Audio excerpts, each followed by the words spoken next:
नमस्कार, नारायणी बहस में अपने सबके स्वागत कर रहल बानी हम दीपेंद्र शाह। मध्य तराई के पहिलका सामुदायिक रेडियो नारायणी एफएम 103.8 मेगाहर्ट्ज और रेसखबर.com के मार्फत कार्यक्रम अपने सुन सकतानी और देख सकतानी। कार्यक्रम नारायणी बहस में हमनी समय सामयिक विषय में रह के चर्चा परिचर्चा करत आ रहल बानी सन और आज के विषय में हमनी से बातचीत करे के खातिर बानी लंबा समय से मधेश प्रदेश स्थापना होके से पहले से ही मधेश के आंदोलन में मधेश के वकालत करत आ रहल राष्ट्रीय मुक्ति नेपाल केंद्रीय के सह महासचिव निजामुद्दीन समानी जी, स्वागत बा कार्यक्रम में। धन्यवाद। पछिल्का समय में अपने पोखरिया नगर पालिका के लंबा समय से वकालत करता आ रहनी, ओकरा बावजूद पोखरिया अस्पताल लगायत पोखरिया स्थानीय तह के पिछिल्का समय में भइल पोखरिया नगर पालिका में व्यापक मात्रा में भ्रष्टाचारी के आवाज समेत अपने उठैनी। पिछिल्का अषाढ़ 15 गते अपने लगन ज्ञापन पत्र बुझैनी। का भइल ज्ञापन पत्र के अवस्था? अब जौन पोखरिया में अभी जौन भ्रष्टाचार बा, जौन संपत्ति कर के नाम में जौन पहले 300 रुपया हमनी कर तीरी सन, आज 1500 भइल बा। काल ही हमरा के एक आदमी फोन कैले रहे कि 1250 हम रुपया तीरतनी और 3 महीना के अभी हमर फाइन जोड़ के 1.5 लाख आइल बा। तो का बा कि जौन कर बढ़ल बा, जौन वहाँ पर गरीब जनता के, तो गरीब जनता का बा कि आज बेरोजगार बा और बेरोजगारी के अवस्था में ओकरा के हम नौकरी देहम कोई कहता तो निश्चित रूप से ओकरा लगे दौड़ के जाई। और बहुत लोग कहता जे काहे गईल, ओकर दोष हुए। हम कहता नहीं, जब अपने खुद कहता नहीं हम नौकरी देहम, अपने हमरा के पैसा दी, तो लोग जाके पैसा देलक, नौकरी भी लेलक और अपने 13 महीना ओकरा एक काम करवैनी और 13 महीना काम कैला के बाद में ओकरा के अपने निकाल देता नहीं, तो निश्चित रूप में ओकरा तो बड़ा पीड़ा हो गई न। एगो तो ब्याज में आज के दिन में पैसा उठा के अपने के देलक, दूसर का 13 महीना अपन खर्चा खा के काम भी कैलक और ओकरा के अपने निकाल भी देनी। तो ये अवस्था देख के वहाँ के जे जनता रहे, जे शोषित जनता बा, जरा संगे अन्याय भइल बा, तो उ लोग हमनी के बोलैलक। तो हमनी गईनी जाके ओकरा बाद में वो लोग के संगे हमनी के बैठक कैनी। तो हमनी के बैठक कैला के बाद में एगो निर्णय कैनी कि हमनी एगो अल्टीमेटम देवल जाम 1 महीना के मेयर साहब के। तो मेयर साहब से जाके बात भइल, वो भी आश्वासन दिलन जे ठीक बा, हम ओकरा के मतलब मैनेज करे। एकरा पहले जब नियुक्ति होत रहे वो हमारा हमनी के इ नियुक्ति के विरोध कैले रहनी सन। हमनी तलब देवे के तो बाद में कहनी सन, लेकिन पहले हम नियुक्ति गलत ढंग से हो रहल बा, इ नियुक्ति से वो लोग के भविष्य बर्बाद होई, एकर हमनी के मेयर साहब के सलाह दिले रहनी सन। लेकिन मेयर साहब कहलन जे ना, एकरा के हम अपना ढंग से मैनेज करें, ओमे अपने लाइन के टेंशन ले लागे जरूरी नहीं खे। तो हमनी भी सोचनी से ठीक बा, मेयर साहब अपना ढंग से मैनेज करता रहन। का बा, जनता जब चुनेला तो जे जीत के जाला ओकर जिम्मेवारी होला। तो पोखरिया में का भइल, एकरा के संस्थागत रूप से उ लोग भ्रष्टाचार कैलक। संस्थागत रूप से ऐसे कि उ लोग बोर्ड से निर्णय कैलक और जो नियुक्ति भइल बा एमे मेरे साहब के खाली हाथ नहीं के, वहाँ के सभी जन प्रतिनिधि जितना बा लोग, 1-2 आदमी के मने छोड़ सकल जाता, लेकिन सब के सब में अपन अपन आदमी रखलक और सब पैसा उठैलक। तो आज सब तो प्रमाण खुल रहल बा। कारण कि अब 1-2 गो तो नियुक्ति नहीं गए नु, जहाँ 500-500 से ज्यादा नियुक्ति हुई तहाँ तो बात बाहर आइबे करी। तो ये बात आयल तो हमनी के कहनी से भाई तो तहनी जौन पैसा लेला बड़ा वो भी फिरता कर दो, आ जौन इ लोग काम कैले बा ओकर ज्यादा फिरता कर दो। कारण कि हमनी पहले भी विरोध कैले निश्चय जे नियुक्ति गलत ढंग से भइल बा, तो इ नियुक्ति के आधार में तो ये लोग नौकरी तो हो ही ना। तो वही से हमनी आज भी ज्ञापन दिले बनी सन और हमनी के मेयर साहब के कहले बनी सन कि 1 महीना में इस समस्या के समाधान करे के पड़ल। ये हमनी के ज्ञापन के अभी तक लेके बात बा। लेकिन बाजार में कुछ और हाल बा निजामुद्दीन जी कि निजामुद्दीन जी के आदमी के नियुक्ति कहलन, वो आदमी के ना भइल, जौना के हिसाब से लेके निजामुद्दीन जी ये बखेड़ा खड़ा कैले बड़। मेयर साहब हमरा के कहले रहलन जे अपने भी आदमी दी। हम कहले नहीं, मेयर साहब अपने वैकेंसी निकाली, प्रक्रियागत करी, पोखरिया के लोग अपने संगे बा, तो 2650 जनता हमरो के वोट देले बा।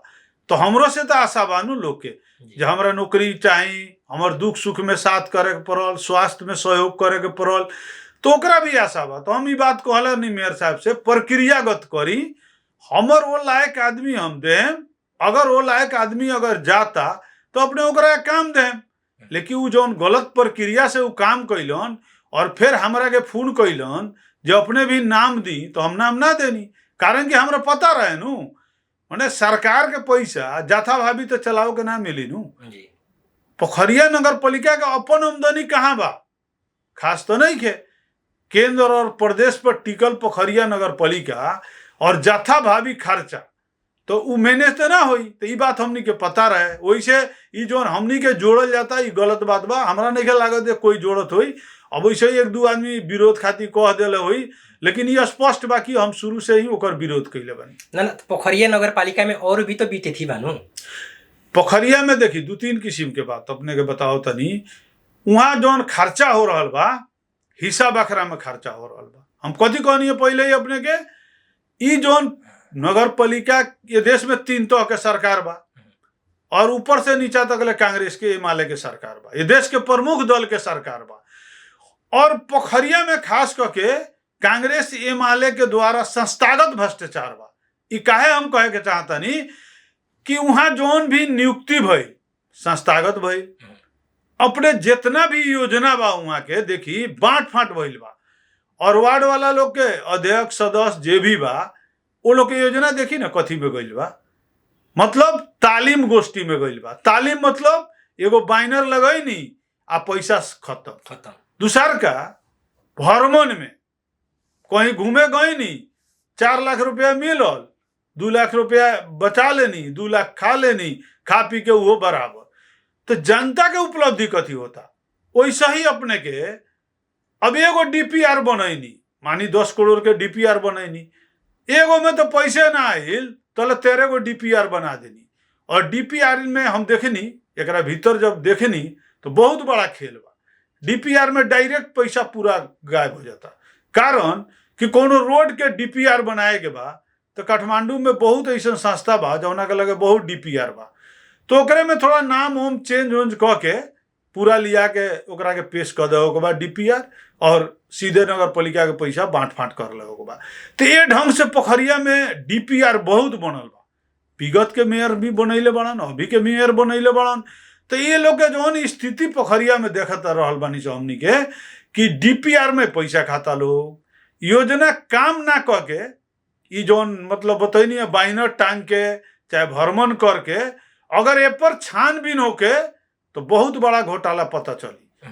पोखरिया में अभी जाके पता अपने कर सकतानी, मीडिया के बानी लगिन अपने चाहे जे भी जाके देखो और पूछो कि ए साल में पोखरिया में कौन काम भइल बा, एको काम ना मिली। कारण कि पैसे नहीं के तो काम कथी हुई, सब चल गई घूमे में, सब पैसा चल गई अब विभिन्न किस्म के। तो तेल में तेल के खेल बहुत बड़ा बा, शुरू देखी तेल के खेल बा, तो अभी सब घोटाला वहाँ भइल बा। तो हमर कथी कहे के बा कि हमरा बोले के कारण बा कि 2600 जनता हमरा पे विश्वास कैलक, ओकर तो मेयर हम ही न बानी, उतना तो विश्वास कैलक नु। तो आज वो पीड़ा में बा और हम घर में सुतर रही तो ये बात ठीक ना भई, तो हमरा तो बोले के पड़ल। और हमर शुरू से आदत बा, हमनी के ई राजनीतिक में जन्मे भइल बा संघर्ष से। जौना बेरा सद्भावना पार्टी के गठन भइल, मधेश के इशू में जब रोड में बोले वाला ना लोग मिले, 10 गो 20 गो आदमी रहनी सन, वो बेरा से हमनी शुरू कैनी सन। ठाकुर राम में चुनाव कोई लड़े वाला ना रहे मधेसी दल से, तो वो बेरा हम चुनाव लड़नी। तो हमने जब अन्याय भइल बा ये देश में, चाहे लोकतंत्र खातिर भी जेल गइले बानी सन, तो हम पहले ही अपने के बतैनी कि हमनी के अन्याय के विरोध में शुरू से लड़ल बानी सन। तो अगर पैसे कमाए के बा तो व्यापार करी ना, राजनीति कैला का जरूरी बा। आज हमने दिन रात चाहे नारायणी हॉस्पिटल होके, चाहे प्राइवेट अस्पताल होके, चाहे पोखरिया अस्पताल होके, ओकरा खातिर रात दिन हमनी लागल बानी सन। लोग के खून चाही, लोग के इलाज कराए के बा, हमनी रात दिन लोग के सहयोग कर रहल बानी सन। लोग देख रहल बा, जनता तो देख रहल बा। उतना ही ना, यहाँ के व्यापारी लोग से, विभिन्न संघ संस्था से हमनी सहयोग ले जाके पोखरिया में दे रहल बानी सन। अब ई सारा गतिविधि जौन हमनी के देख के न वहाँ के जौन विपक्षी पार्टी बा उस सब के जलन होता। ये आदमी पद में भी नहीं खे, अस्पताल बना दिलक, आज फ्री में पोखरिया में ऑपरेशन होता, विभिन्न ठाव में प्रतीक्षालय बना देनी, स्कूल बना देनी, वहीं और अस्पताल आयुर्वेद अस्पताल लिया देनी। तो जितना भी यहाँ के गति विकास निर्माण के गतिविधि हो रहा बा, उनमें हर जगह हम सफल हो रहा बानी, उसे वो लोग जलन हो रहा बा और वो लोग अनावश्यक आरोप लगा रहा बा। जैसे निजामुद्दीन जी अपने कहनी है कि राजनीतिक दल के भाग बंटे के चलते लेके अभी पोखरिया नगर पालिका के अवस्था दुर्दशा में बा। पछिल्का समय में देखल जाए तो वहाँ के प्रमुख प्रशासकीय अधिकृत अजय श्रीवास्तव, वहाँ के जेएनसी शाखा में जे तेल के कारोबार करते रहनी संदीप शाह, दोनों आदमी अख्तियार में गई अभी निलंबन अवस्था में भी बालो। लेकिन कहीं ना कहीं वो लोग के साथ दे वाला उनमें राजनीतिक दल भी रहे, लेकिन राजनीतिक दल आज भी बाहर बा। देखिए हमरा तो गजब लागल ई कैसन हाकिम पोखरिया में चल गए अजय श्रीवास्तव। एक बेर हम जाके उनका के बहुत कुछ कहनी, एगो मधेसी कर्मचारी के नाते हमनी के पीड़ा भइल, जैसन आदमी मतलब एगो हाकिम होके इतना बड़ा गलती कर रहा बा तो बहुत हम कुछ कहनी। वो एके लाइन में हमरा के जवाब दिलन कि हमरा से न पूछी, मेयर साहब से बात करी।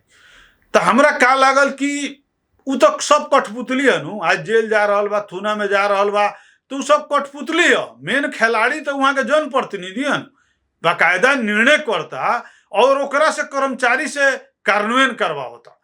उनमें कर्मचारी भी खैले बा नु। हम कथी कहनी, संस्थागत मतलब पूरे टीमे लागल बा भ्रष्टाचार में। तो संस्थागत भ्रष्टाचार भइल बा और कर्मचारी वहां गोटी बनल बा, लोभ में पड़ल बा, वो कैले बा। तो हम ही कहें कि जो यहाँ खेला भइल बा ओकर सही छानबीन होके के चाही और ओकर कार्रवाई भी होके के चाही। लेकिन जनप्रतिनिधि लोग आज भी बाहर बा। बाहर बा लोग, यहाँ नेपाल में तो हमनी बड़का बड़का नेता लोग के बाहर घूमत देखनी सन, लेकिन समय परिस्थिति अनुसार उ लोग भी भीतर गइल, उ लोग पर भी कार्रवाई भइल। तो उ तो भीतर बाहर के हमरा मतलब नहीं के, हमरा एके गो मतलब बा कि आज के दिन में जो कर बढ़ल बा, का बा कि हम लोकल इशू लेके अभी बात कर रहल बानी और लोकल हमर चाहना भी बा। जोन कर बढ़ल बा 300 के 1500 उ फिरता होके के चाहिए। हमर मांग बा कि वहां जोन ई भ्रष्टाचार हो रहल बा, उ भ्रष्टाचार पर संबंधित निकाय जोन बा, चाहे जोन भी संस्था बा यहाँ नेपाल में, ओकर नजर जाए के चाही, उ कार्रवाई करे के पड़ल, हमर मांग बा। दूसर का जोन गरीब जनता के पैसा लेवल गइल बा, ओकरा के डिप्टी लगावल गइल बा और काम करवा के जोन शरण शोषण करके जोन ओकर तलब नहीं के देवल गइल, ई तलब देवे के चाही। ई हमर मुख्य मुद्दा उ बा। वैसे ही हम ज्ञापन में औरी भी दिले रहनी, एकरा पहले भी उमें हम कहले रहनी कि पोखरिया में 2 आदमी शहीद भइल बा मधेश आंदोलन में, वो लोग के भी सम्मान होके के चाही। बीरबल मुखिया बीन और वहाँ चंदन पटेल 2 आदमी शहीद भइल मधेश आंदोलन में। वो हमनी के एगो मधेश के ही धरोहर जो परसा जिला के पोखरिया में बा, तो ओकरा के कम से कम पार्क के रूप में बना के ओकरा के हमनी के स्थापित कइल जाम। ते हिसाब से हमनी के वहाँ मांग कइले बानी सन। और खास करके जो ठगी धंधा भइल बा, हम एकरा के ठगी धंधा कहले बानी। जैसे हमनी गांव घर में बहुत सुने नी सन, जे तोहरा के हम विदेश भेज दे, तो लोग का करला, पैसा ले लेला और ओकरा के भेज देला विदेश। और भेजले रहे वहाँ कंप्यूटर चलाओ के, उ जाके वहाँ गोबर काढ़ेला और फिर उ भाग के चलावला। तो लास्ट में ओकर सब चल जाला, घरों के पैसा चल जाला और वहाँ जाके जो काम करेला वो सब छोड़ देला और आके बेरोजगार हो जाला। तो वो अवस्था भइल बा, ठगी भइल बा। और ठगी में ठगी मुद्दा लागे के चाहिए, का ठगी मुद्दा लागे एकदम ठगी मुद्दा लागे के चाहिए और ओइ पर कार्रवाई होके के चाहिए। निजामुद्दीन जी एकदम अपने सही बात करे बानी कि ठगी में ठगी मुद्दा लागे के चाहिए, लेकिन ओकर कानूनी प्रक्रिया भी बा, ओकरा पर मुद्दा दिया सकता, अन्य प्रक्रिया अपनावल जा सकता। लेकिन अपन ज्ञापन पत्र कहीं रास्ता काहे अपनाइनी? देखी हमनी के आवाज उठाओ तनी सन, आवाज जब हमनी आवाज उठाओ तनी सन, आज अपने के एफएम के माध्यम से हमनी बोल रहल बानी सन, अपने भी एमे आम जनता के जो साथे अन्याय भइल बा ओकरा न्याय मिलो, ओकरा खातिर अपने भी लागल बानी। तो हमने ई काहे कर रहल बानी? ई तो हम खाली एगो 2 आदमी के बीच के बात नहीं नु, ई सारा दुनिया देखी नु, अपने यूट्यूब में डालें, एकरा के माने फेसबुक में डालें, तो ई विभिन्न माध्यम से सारा दुनिया देखी, तो सबके नजर पड़ी तो सरकारों पर कार्रवाई करी। लेकिन दुर्भाग्य एगो और कथी बा में, हम पहले ही कहनी हो कि कांग्रेस एमाले ये देश के प्रमुख दल जौन बा, आज बहुत बड़ा बड़ा घोटाला भइल बा। तो हो सकता ये लोग कहीं राहत देत होके, तो राहत कितना दी, बात यहाँ बा। तो वही से हमनी के आवाज उठावे के काम बा। अब हमनी के मेयर लोग से, चाहे उप वार्ड अध्यक्ष से, चाहे कोई कर्मचारी से पर्सनल व्यक्तिगत तो हमनी के कोनो झगड़ा नहीं के। हमनी वो लोग के तो ई नहीं कि कह जे मने पर्सनल तोहरा बारे में, हमनी संस्थागत जोन वहाँ भइल बा उ चीज के हमनी उजागर करतनी बस। हमनी के कोनो लोग से पर्सनल दुश्मनी नहीं के। हमनी के एके गो बात बा, जोन वहाँ आम जनता के संगे जोन कर हमनी तीरतानी सन बताई 300 के हम 1500 हम खुद रसीद कटैनी। हमरा बैंक से काम रहे तो हमरा मजबूरी बा, बैंक से काम ना रही तो हम बहिष्कार भी कर देती, लेकिन हमरा तो मजबूरी बा नु, बैंक के हमरा डिटेल देवे के पड़ी तो हमरा तो रसीद कटाए के पड़ गई। अभी कृषि में बोरिंग हलाओ खातिर ओमे पहले ही लिखले बा जे टैक्स तीर के आओ, तो लोग के मजबूरी बा। तो हमने अपन खून पसीना लगा के जोन कर तीरतनी उ कर के पैसा से जोन उहा खेला हो रहा बा हमने ओकर विरोध करतनी। हमने पर्सनल वो लोग से झगड़ा नहीं के। तो उ लोग मेयर साहब कहलन खाली अपना ही विरोध करेनी, कहाँ पोखरिया के लोग आवला। तो हमनी के मधेश में एगो बहुत बड़ा दुर्भाग्य बा, हमनी के इतना ना शोषण सहे के आदत हो गई बा मधेश के लोग के। शुरू से पहाड़ी शासक मधेश पर शोषण करते रह गए, लेकिन हमनी के जब जुलूस लेके निकली से रोड में नु तो मधेश के लोग हमनी पर हंसे, ये 10 गो आदमी घूम रहल बा। लेकिन जौना दिन लोग के एहसास भइल तो जब लोग रोड में आइल तो ठीक बा, हमनी जगह चौहनी से होंगे तो नहीं के मिलल, लेकिन आज प्रदेश सरकार मिलल बा जौन प्रदेश सरकार प्रत्येक क्षेत्र में 5 किलोमीटर रोड पिच बना रहल बा। 8 बजे 40 किलोमीटर तो परसा जिला में बढ़ रहल बा, प्रत्येक क्षेत्र में पुल बना रहल बा। और बहुत लोग संघीयता विरोधी रहे जो विधायक हो गई बा, आज उ कहता हम लिया के अपने गांव में हई कर देनी हऊ कर देनी, तो वह देन हमनी के वह लड़ाई के देन है कि आज संघीयता भइल बा, आज उ लोग विकास करा रहल बा। उतना ही ना, आज जितना वैकेंसी निकलता उनमें मधेसी कोटा आरक्षित होता, जोन पुलिस में ना होके आज डायरेक्ट मधेसिया के बेटा इंस्पेक्टर में नाम लिखा रहल बा। तो ये का भइल चेंज भइल। पहले हमनी 10-20 आदमी रोड में चली सन तो ये मधेश के लोग हंसे, कांग्रेस से माले कोनो ना कोनो हिसाब से मधेश के लोग के कन्विंस कर देवे। कहेंगे अभी अपने ही कहनी हो 30 बरस 35 बरस से कंटिन्यू मधेश खातिर लड़नी सन, आज पोखरिया खातिर लड़ता सन, आ फिर हमनिए पर अंगुरी उठाता। तो उठावे वाला के उठावे दी, हमनी के कोनो दिक्कत नहीं। निजामुद्दीन जी अपने बीच में बात करनी है डिपोरिंग के, वही संदर्भ में हम जाए चाहें जैसे कि पछिल्का समय में मध्य प्रदेश में सूखाग्रस्त क्षेत्र घोषणा कल गई। अषाढ़ 26 गते मध्य प्रदेश के मंत्री परिषद से निर्णय कल गई कि मध्य प्रदेश के सूखाग्रस्त क्षेत्र घोषणा कल जाओ। ओकरा बाद प्रदेश सरकार के ही सिफारिश में सावन 6 गते केंद्र सरकार के सिफारिश कल गई और केंद्र सरकार से सावन 7 गते मध्य प्रदेश के 3 महीना खातर सूखाग्रस्त क्षेत्र घोषणा कल गई। ई अवस्था में केंद्र प्रदेश स्थानीय 3 गो तह गई, 3 गो तह के उपस्थिति अपना पालिका में पोखरिया नगर पालिका में कैसन अवस्था में दिख रहा बनी। अब देखिए जौन सिंचाई के बात बा, बोरिंग के बात बा, खाने पानी के बात बा, अब एगो तो सौभाग्य कहे के परी परसा जिला में आज खाने पानी मंत्री प्रदीप यादव बड़न और कृषि मंत्री जनार्दन सिंह छेत्री बड़न प्रदेश के, तो आज राहत दे रहल बा लोग। लेकिन राहत हमनी के मतलब कारगर नहीं के का, ये देश में भेजने नहीं के। दुर्भाग्य कथी बा, हम फेसबुक में भी एक दिन लिखले रहनी, ये देश के जो शासन चलावता लोग का पता ना रहे। परे साल तो सूखा रहे न, एकरा पहले भी सूखा रहल बा। तो जब हमनी के पता बा जैसे यहाँ सूखा हो रहल बा तो हमनी के बोरिंग हला गई तो समस्या समाधान ना होई। तत्काल खातिर ये लोग वो भी पहले ही कहनी अपने के सौभाग्य बाजे जिला के मंत्री वालों, अगर यह दूसरा जिला के मंत्री रहित तो परसा जिला के लोग को और बड़ा समस्या झेले के पड़ी। तो कुछ राहत देवे के प्रयास करता लोग, तो ये प्रयास से कुछ ना हो। कारण कि हमनी के गांव में एगो नदी बा, नौरंगिया नदी, अगर उमें बांध लगा देवल जाता पक्की बांध तो बैरिया सेमबारी के कुछ सेरे, वैसे ही गर्दौल के सेरे, मननपुर, जगतपुर, ये पूरा सिंचाई हुई। हमनी के ऊपर काहे नहीं के ध्यान जात, कारण बचल बा नहरी सब समाप्त हो गई बा, खेत में मिल गई, नहरी पर ध्यान नहीं के। तो आज हमनी के ये महसूस हो रहा बा कि जौन चीज हमनी के शुरू में रहे ओकरा के तो बचावल जाम ना। तो आज वो नहरी के निकाले के पड़ल, नहर के सफा करे के पड़ल, नदी में बांध लगावे के पड़ल, और सरकार के उन्हें ध्यान जाए के चाहिए ना। प्रदेश सरकार और संघीय सरकार खास करके हम कहें कि सिंचाई में हर नदी में डैम बनाए के पड़ल, ताकि जमीन पानी ले और हमनी के एक सतह ऊपर आओ, और कल भी आज सूख रहा बा। तो ये चीज होके के चाहिए। हमनी के गांव में जाए, ये गांव में देखे तो हजारों को कल बा और बोरिंग हल था। हमनी तो कोनो विज्ञ नहीं की सन, अब बोरिंग वो कितना कल पर असर करी उ तो भविष्य में पता चली।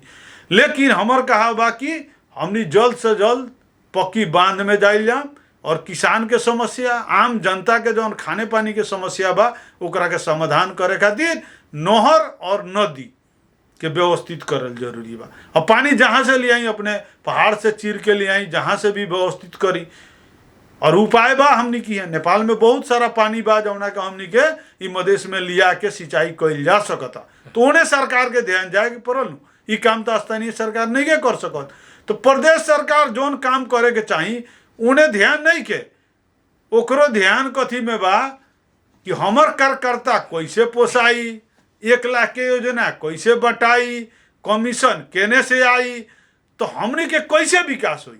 तो वैसे जेकर जहाँ जिम्मेवारी बा वही हिसाब से काम करे के पड़ल, तबे जाके हमनी के कल्याण हुई।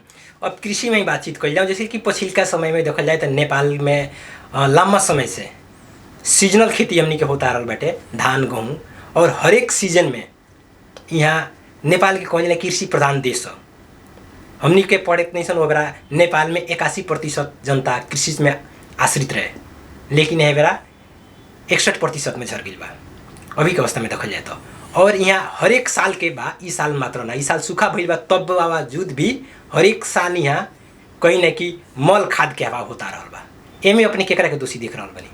देखिए, हम पहले ही एकरा के हम अपने कहनी है कि देश में तो कोनो प्लानिंगे नहीं के, प्लानिंग के कमी बा। हमनी के प्रदेश सरकार भी टैक्स लेता, स्थानीय सरकार भी लेता, और संघीय सरकार भी हमनी से टैक्स लेता। हमनी के खाली मतदाता और करदाता के रूप में यूज कइल जा रहल बा। लेकिन हमनी के जौन चीज चाही, जैसे नगदे बाली, ऊखू खेती, ओकरा के तो व्यवस्थित करे के पड़ल।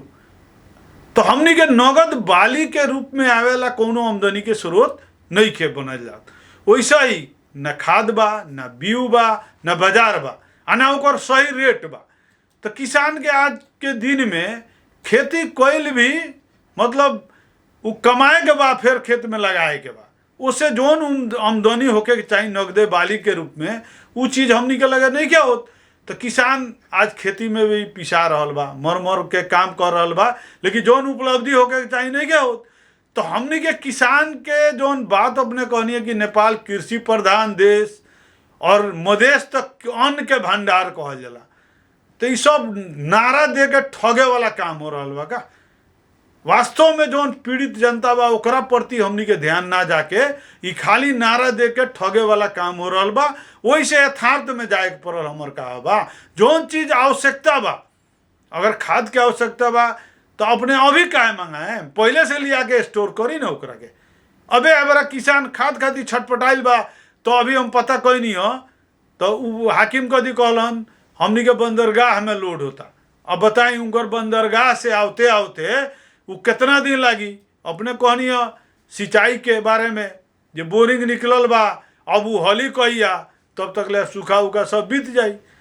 तो हम कहता नहीं पहले से प्लानिंग काहे नहीं गिलो करत, जे आज लास्ट अवस्था में आके जनता जब मरे लागता, जब मैंने गांव घर में लोग कहला नु आगी लागी तो कुआं खोनो, तो वह हाल बा।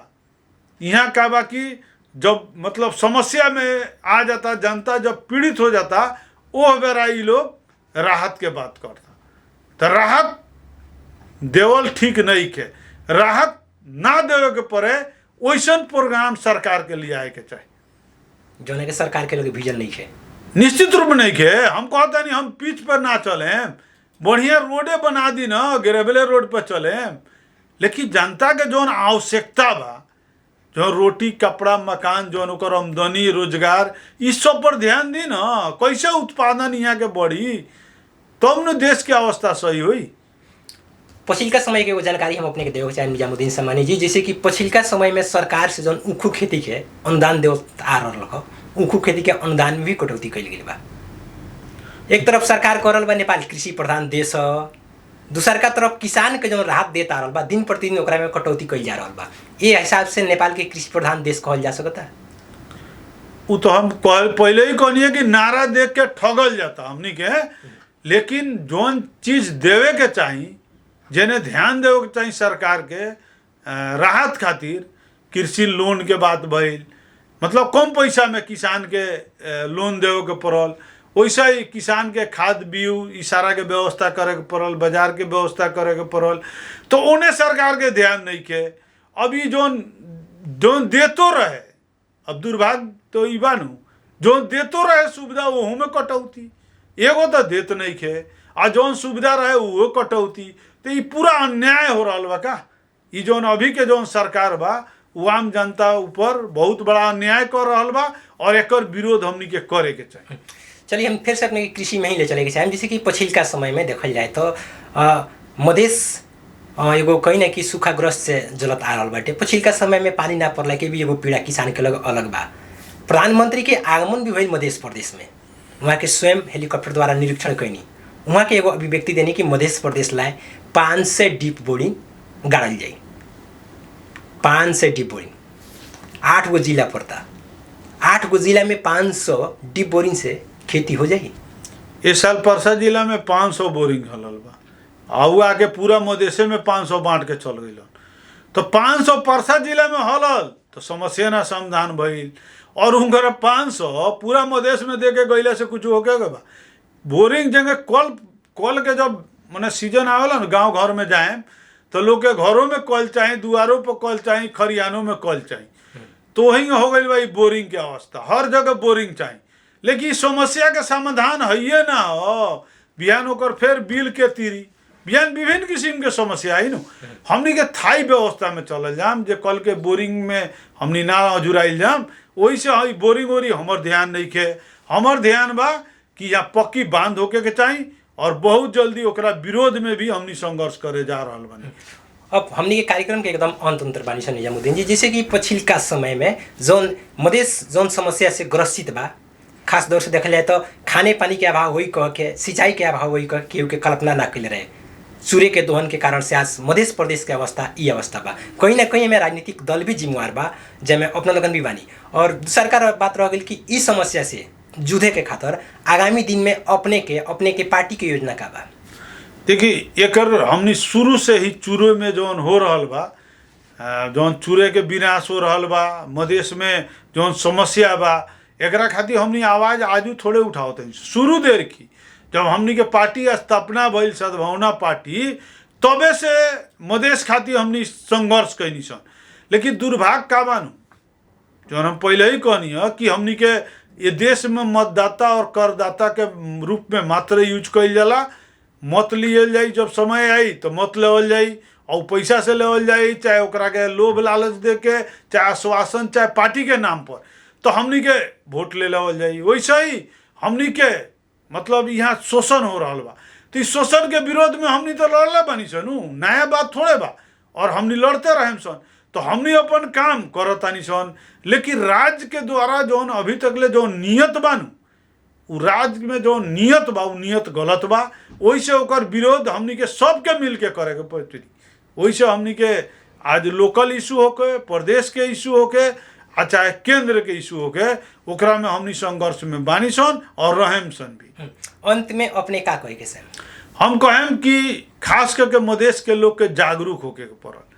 आज शिक्षा के सवाल में पहाड़ में जाके देखी कितना रिजल्ट होता, मधेश में जाके देखी कितना रिजल्ट होता।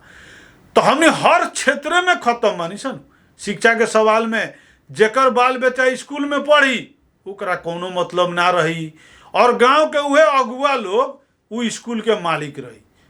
जहाँ नियुक्ति हुई टीचर के, वहाँ लाखों लाख घूस लेवल जाई, और वो टीचर से क्वालिटी शिक्षा के बात कही जाई।